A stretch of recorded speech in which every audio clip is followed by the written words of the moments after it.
नाम का प्रभाव यही है, नाम की कृपा से रूप हृदय में स्फुरित होता है।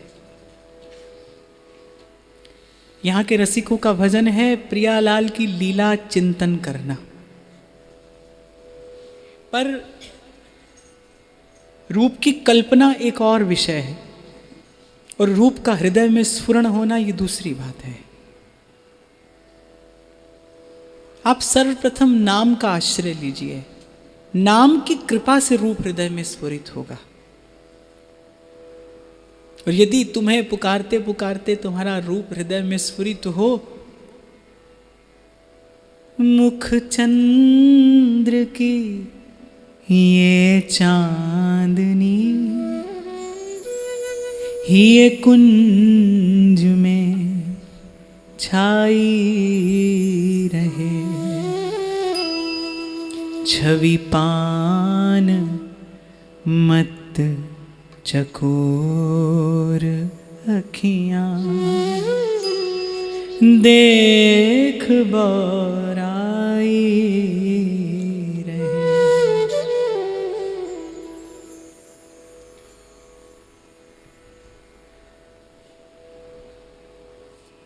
मैं नहीं जानता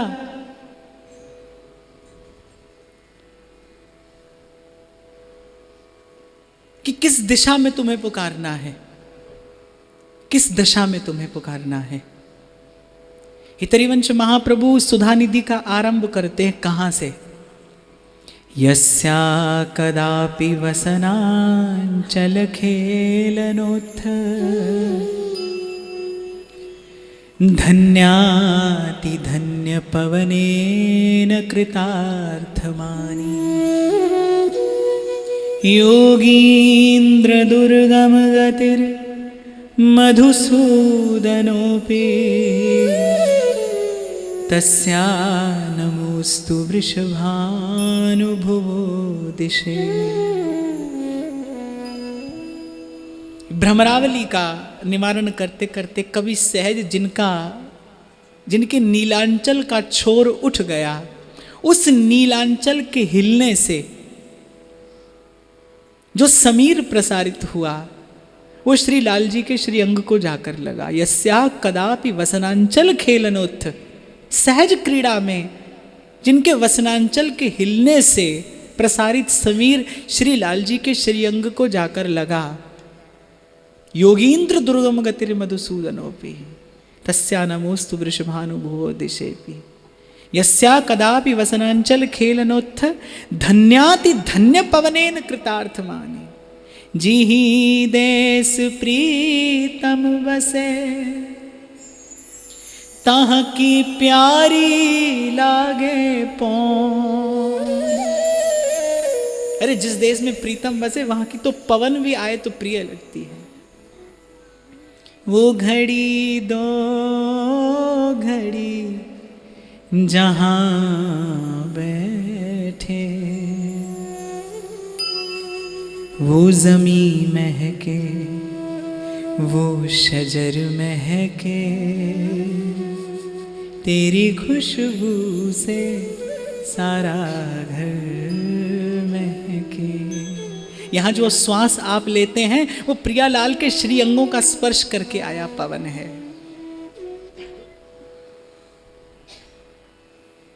यहाँ नभमंडल में जो चंद्र उदीयमान होता है वो वहां से कहीं प्रियालाल की केली का लुक छिपकर दर्शन करता है।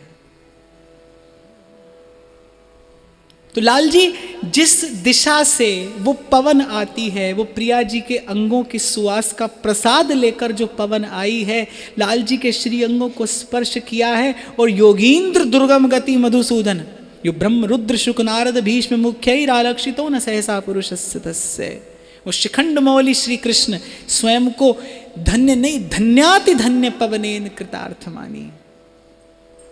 ये प्रेम जन्य पवित्रता है, एक आचरण जन्य पवित्रता होती है, एक प्रेम जन्य पवित्रता है। इस पवित्रता की परिभाषा नहीं है, इस पवित्रता को शब्द से व्यंजित नहीं किया जा सकता। नैमित्तिक लीला में नित्य प्रति वृषभानु नंदिनी, उनका प्राकट्य सूर्य कुल में है, सूर्य वंश में, सूर्य उनके कुल देव हैं। नैमित्तिक लीला में नित्य प्रति इसी मध्याह्न के समय वृषभानु नंदिनी सूर्य पूजा करने जाती हैं। आज पद विन्यास किंचित मंथर है। ललितादिक सहचरियों ने जान लिया आज प्रिया के हृदय की स्थिति कुछ और है। मंथर गति से लड़खड़ाते कदमों से पहुंची हैं और पश्चिम दिशा की ओर अर्घ प्रदान करती हैं। ललिता जी ने कहा, प्यारी यूं भूल गई कि सूर्य कौन दिशा उदय होवे। अर्घ केवल जल के पात्र से नहीं दिया जा रहा, आज अर्घ प्रिया के नयन प्रदान कर रहे हैं।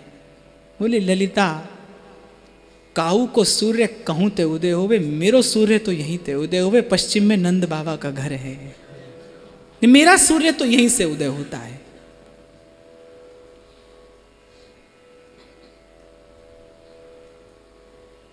वैसे तो साहब प्रेमी होकर ही प्रेम की बात कही जा सकती है, सुनी जा सकती है। भागवत होकर कोई भागवत कहे तो ही भागवत का फल नंदनंदन और उनके चरणों का अनुराग प्राप्त होता है। इतर भी उद्देश्य आपका कुछ और हुआ तो कथा कहती है, कथा सारस ततो गता। प्रथम दिन मैंने एक बात निवेदन की थी कि वृंदावन का सेवन करना, वृंदावन का आश्रय करना और समस्त आश्रयों का परित्याग करके तभी वृंदावन का वास, तभी वृंदावन की कृपा, तभी वृंदावन का भाव प्रकाशित होगा। महाप्रभु ने, महापुरुषों ने, रसिकाचार्यों ने ठौर ठौर पर कहा है, पदे पदे, दूराद पास्य सजनान सुखमर्थ कोटिम सर्वेषु साधन वरेषु चिरम निराश है। न योग, न यज्ञ, न जप, न तप, न व्रत, न पूजा, कुछ नहीं, एक आश्रय, अनन्य आश्रय, जिसमें किसी दूसरे भाव के लिए स्थान नहीं बचा है। और इस आश्रय में इतनी सामर्थ्य है, इस आश्रय के भाव में इतनी सामर्थ्य है कि हृदय को तृप्त कर देता है, पूर्ण कर देता है।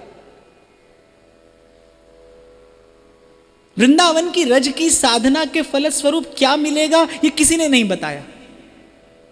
रसिकों की समग्र साहित्य में, रसिकों के समग्र वाणी साहित्य में फल क्या मिला ये किसी ने नहीं बताया, क्योंकि उस स्थिति तक पहुंचते पहुंचते जो बताने वाला था वो मौन हो गया। एक स्थिति होती है जब आप कटी तक जल में हैं, एक है जब आप कंठ तक जल में हैं। लेकिन जब कोई आकंठ डूब जाए तो डूबा व्यक्ति बात नहीं कर सकता। डूबा व्यक्ति चर्चा कैसे करेगा, चर्चा करी कैसे जाए। जो आकंठ डूबा है, इसीलिए श्री जी की कृपा से यहां सबसे बड़ा अनुग्रह उनका यही है कि जो रसिक आकंठ डूबे हैं वो भी प्रिया की प्रेरणा से वशीभूत होकर, वो प्रिया जी की कृपा के वशीभूत होकर अपनी इच्छा से इस देह को धारण करते हैं। उनके रोम रोम से जो परमाणु स्फुरित होता है, ये उसी परमाणु की कृपा है कि आप और मैं यहां पर बैठकर ये चर्चा कर रहे हैं। आकंठ डूबा रसिक, जिसे न आशा है न अपेक्षा। आप पूरी बेलकर तेल की कढ़ाई में डालते हैं, पूरी पक जाती है तो मौन हो जाती है। जो जाने सो कहे नहीं, जो कहे सो जाने ना। आप बोलोगे महाराज आप 3 घंटा से प्रवचन कर रहे हो, ये लक्षण है इस बात का। जिस दिन आकंठ डूब जाऊंगा उस दिन मौन हो जाऊंगा।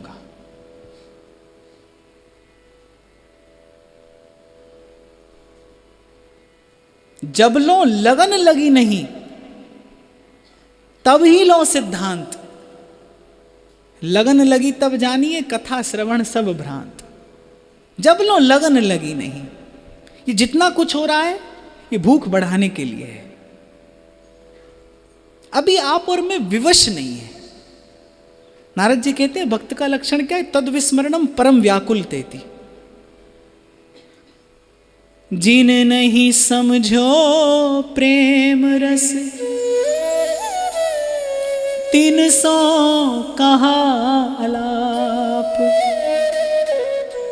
दादुर हूँ जल में बसे, जाने मीन मिलाप। जल में तो दादुर भी रहता है, मेंढक, लेकिन वो जल से बाहर भी वैसे ही जीवन धारण करता है। हमको यहां भी बड़ा आनंद आ रहा है। अब यहां से दिल्ली नागपुर पहुंचते ही अपने व्यवहार में भी बड़ा आनंद आएगा। जिसे भजन में आनंद आया है, जिसे सत्संग का आनंद मिला है, वो संसार में आनंद नहीं ले सकता। संसार का व्यक्ति तो भजन में आनंद लेगा, क्योंकि ये आनंद उत्कृष्ट है, ये आनंद प्रगाढ़ है, ये आनंद स्थायी है। संसार के व्यवहार से ग्रस्त व्यक्ति तो सत्संग में आनंद लेगा, यहीं लेगा और कहां लेगा।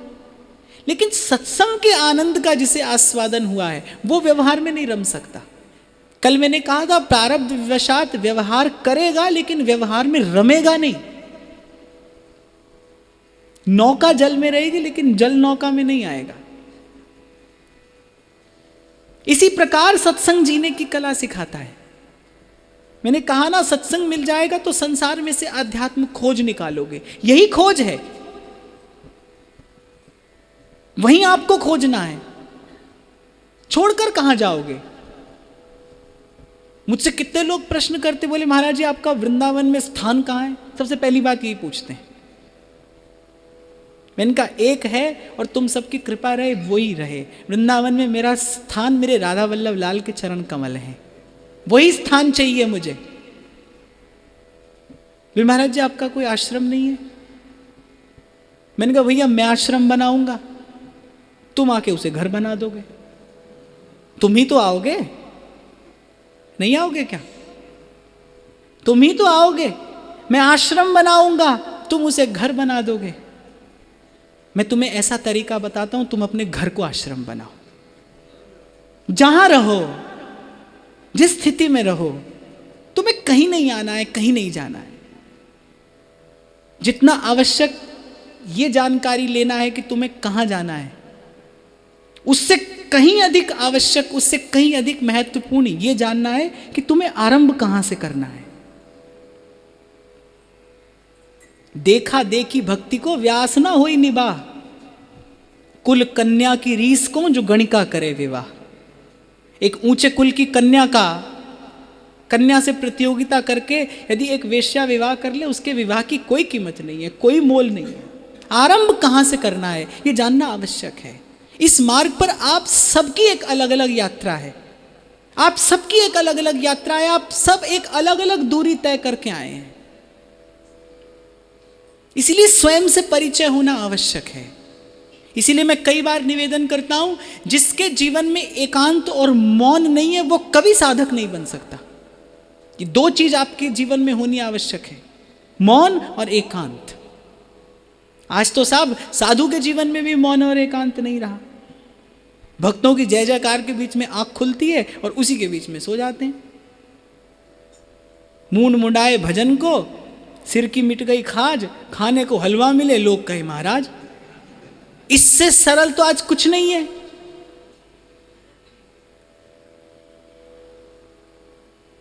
पर साहब 1 करोड़ बुझे हुए दीपक भी एक दीपक नहीं जला सकते। एक जला हुआ 1 करोड़ को जला देगा,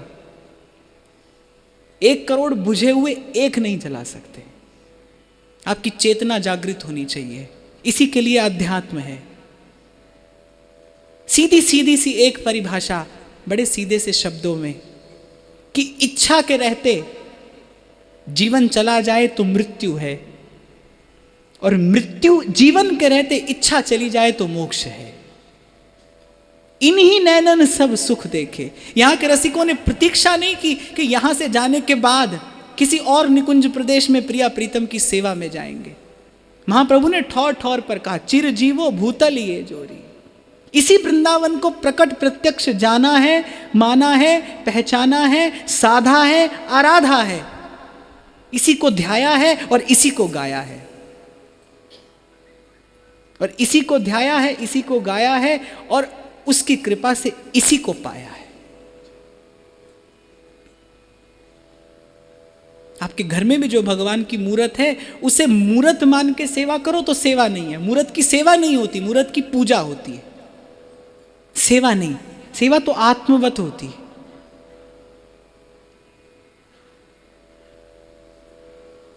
और उसी आत्मीयता को बढ़ाना है, उसी आत्मीयता को प्रकट करना है, उसी आत्मीयता का पोषण करना है।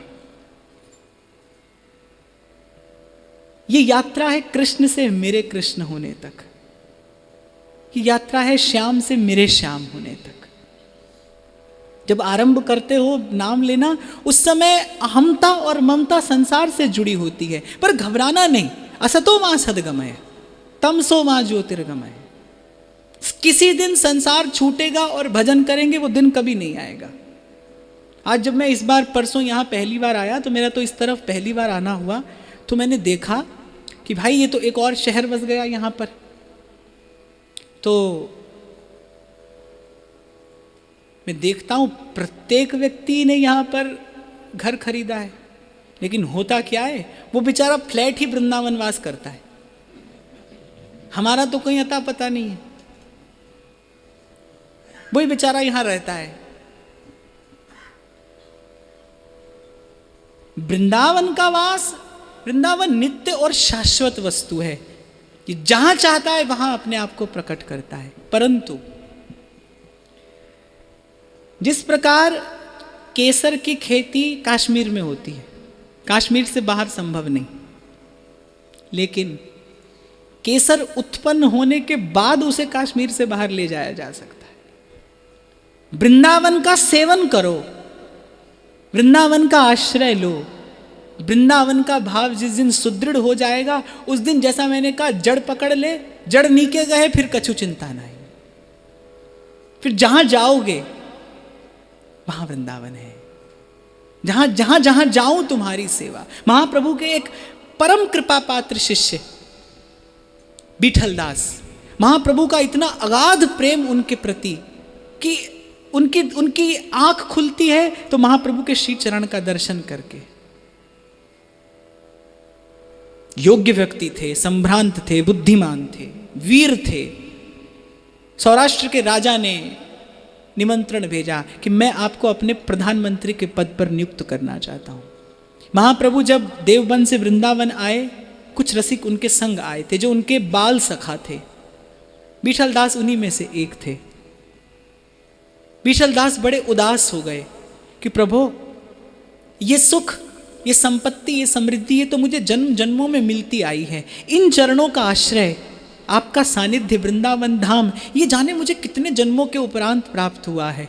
क्या संसार के किसी लाभ के लिए, संसार के किसी लोभ के लिए मैं इस परम धन का परित्याग कर दूं? महाप्रभु ने कहा, विठल दास, तुमने इसको पाने के लिए कोई प्रयास नहीं किया, और जिस वस्तु को पाने के लिए प्रयास ना किया जाए वो वस्तु प्रारब्ध है, वो आएगी सन्मुख। और मुझे लगता है कि घर का एक नौकर हो, वो दिन रात चिढ़ता कुड़ता काम करे तो मालिक को उस पर रही से ही दया आनी भी बंद हो जाती है। और एक नौकर प्रसन्न होकर कार्य करे तो मालिक उदार रहता है उसके प्रति। जो प्रारब्ध संचित हम लेकर आए हैं वो तो हमें भुगतना है। मुंह बनाकर भुगतोगे तो रही से ही दया भी जाएगी। प्रसन्न होकर करबद्ध उसको स्वीकार करोगे तो प्रभु कृपा करते हैं। नहीं तो रत्ती घटे न तिल बढ़े, जो लिख दी करतार। अनहोनी होनी नहीं और होनी हो सो होए। कर्मा की रेखा न्यारी रे, न्यारी रे, कर्मा की रेखा न्यारी रे, न्यारी रे, होनी होके रहे रे, विधना टारे नाही टरे। स्वीकार कर लो। स्वीकृति आधार देगी, स्वीकृति बल देगी, स्वीकृति प्रसन्नता देगी, स्वीकृति पोषण करेगी आपका।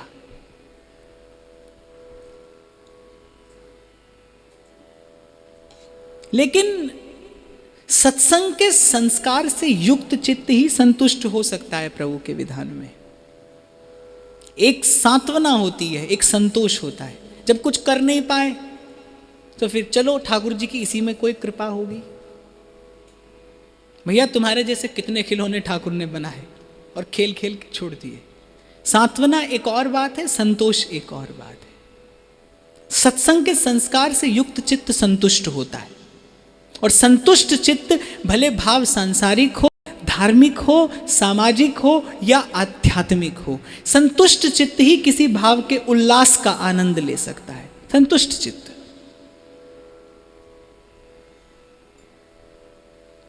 क्या कह रहा था मैं इससे पहले?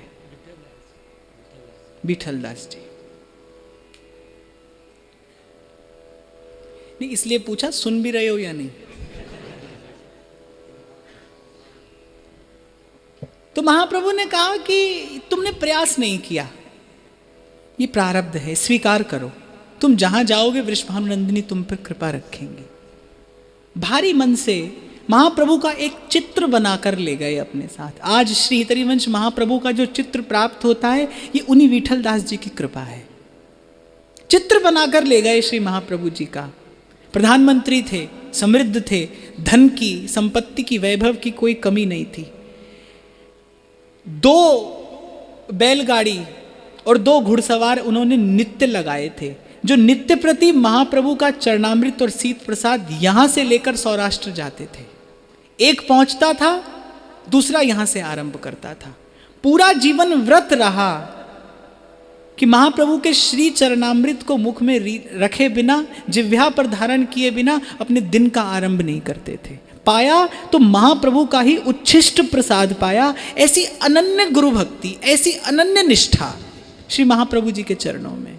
वृंदावन के रसिकों ने इतना प्रिया और लाल का यश नहीं गाया जितना हितरिवंश महाप्रभु का गाया है।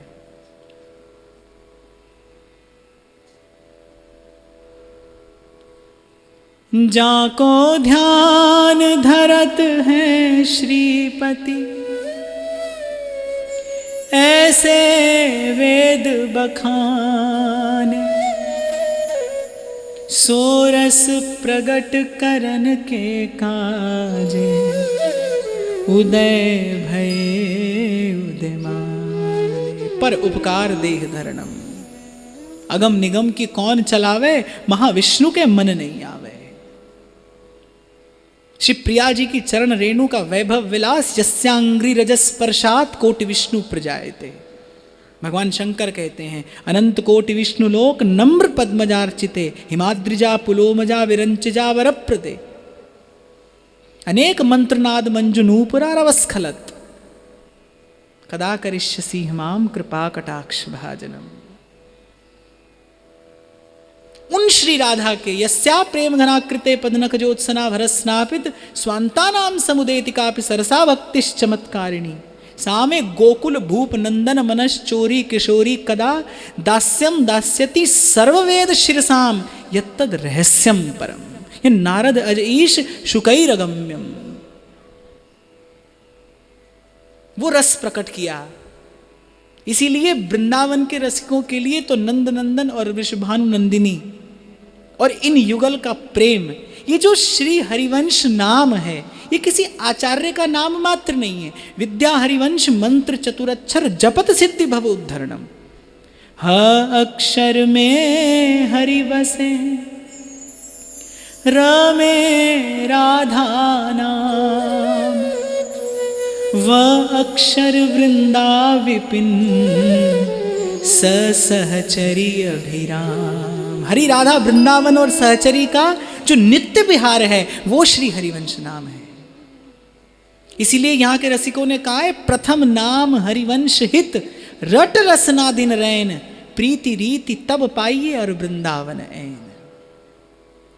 ये किसी एक संप्रदाय के लिए नहीं है, ये किसी एक व्यक्ति विशेष के लिए नहीं है। जिसको प्रिया जी के चरणों की प्रीति है, अनेक जन्मों के पुण्य से, वृंदावन की कृपा से, या किसी रसिक के डाले हुए छींटे से, जिसका हृदय सहज में झुक गया है गौर चरणों की ओर, ये बड़ा सहज साधारण नहीं है, निपट विकट भाव। होत ना स्वभाव ऐसो, उन्हीं की कृपा होए तो नेक क्यों ना पाइए। श्री कृष्ण का ऐश्वर्य अनावृत हो जाए, ये सहज साधारण नहीं है। ये तो यहाँ की रज की कृपा है, ये तो यहाँ की रज का प्रताप है कि हम इतनी सहज में बात कर देते हैं।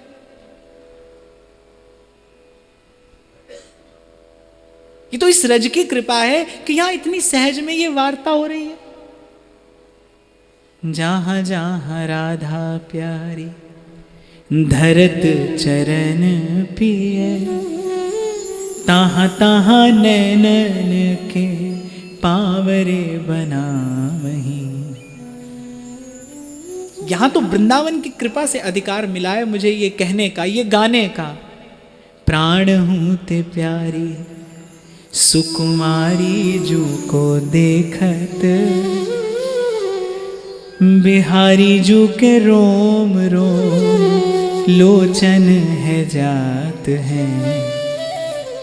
जो जो रूप पान करे निमिष ना चैन धरे, त्यों त्यों प्यास बाढ़े अति क्यों हूँ ना पत्यात है।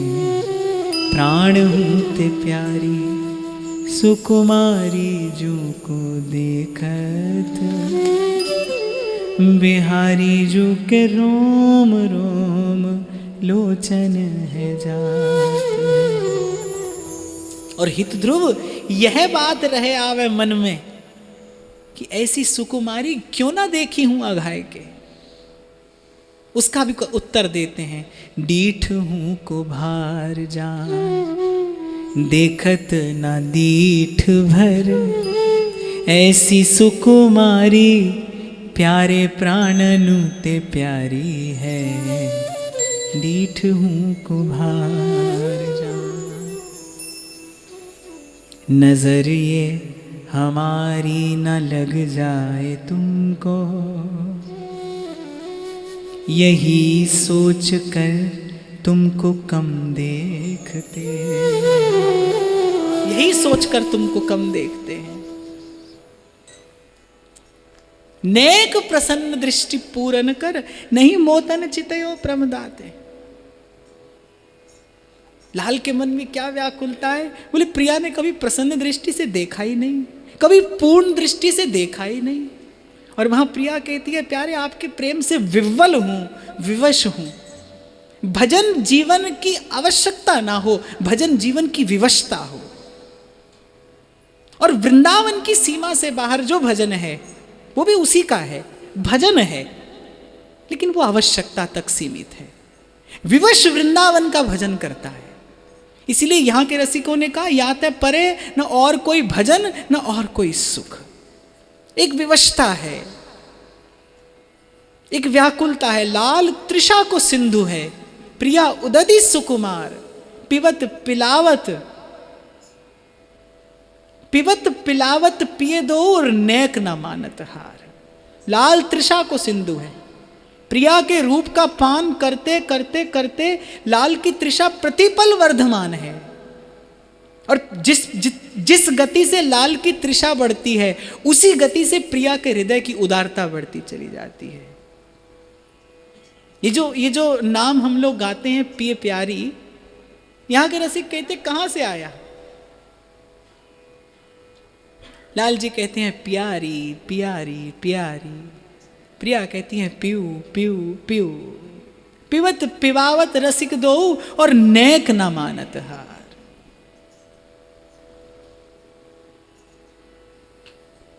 और यहां के रसिक इन युगल के परस्पर प्रेम का दर्शन करते करते यही याचना करते हैं, बसो इन नैनन में दिन रैन, न सोमन के जिते आही बिकारा। जांचत बात दिन रैन यही ध्रुव, देहु प्रिय रस प्रेम की धारा। श्री राधा वल्लभ लाडली, अति उदार सुकुमार। ध्रुव तो भूलों और ते तुम जिन देहु बिसार, तुम जिन देहु बिसार ठौर मोको कहूँ नाही। पिय रंग भरी कटाक्ष नेक चितवो मोमाही। बढ़े प्रीत की रीत बीच कछु होए न बाधा। तुम हो परम प्रवीण प्राण वल्लभ श्री राधा। हे स्वामिनी, हमारी याचना आपसे है, क्योंकि हम प्रीति की रीत चाहते हैं, और ऐसी रीत जिसमें बाधा ना हो, जो कुंठित ना हो। ये प्रियतम प्रवीण नहीं है, ये प्रियतम उतने प्रवीण नहीं है जितनी आप हैं। ये जब रस दान करते हैं उस रस में विरस हो जाता है, हो सकता है, पर आप जब रस का दान करती हैं, तुम हो परम प्रवीण प्राण वल्लभ श्री राधा। पिय रंग भरी कटाक्ष नेक चितवो मोमाही, कि आपके वो अर्ध निमीलित नेत्र, राधा प्यारी तेरे नैन सलोल, तैं निज भजन कनक तन जोवन लियो मनोहर मोल।